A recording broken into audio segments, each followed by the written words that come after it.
আসসালামু আলাইকুম রহমতুল্লাহি বরকাতুহু। সবাই কেমন আছেন? আশা করি সবাই ভালো আছেন। তো আমি আলহামদুলিল্লাহ ভালো আছি। তো আপনাদের সামনে একটা গল্প বলবো, সেটা হচ্ছে যেটা বর্তমান বাস্তবের সাথে মিল পাওয়া যায় এমন একটা গল্প বলবো, মা বাবার সম্পর্কে, মা বাবা এবং সন্তানের সম্পর্কে। তো গল্পটা শোনার জন্য আমি সবার প্রতি একটাই অনুরোধ করব যে হয়তো এটা কয়টা পার্ট হতে পারে জানি না, তবে চেষ্টা করব আপনাদেরকে পুরো গল্পটা শোনানোর জন্য। তো গাইস, আজকে প্রথম একটু শুরু করি। তো এক গ্রামে ছিল একজন মা আর একজন ছেলে, শুধু এক মার এক ছেলে ছিল। তো ওরা ওই গ্রামে বাস করত।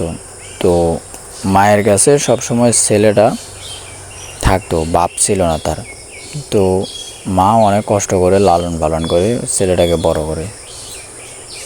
তো যখন বড় হয়ে যায়, কাজ শিখার পর তো সন্তান তখন বিদেশ চলে যায়, প্রবাসে চলে যায়। তো মা সব সময়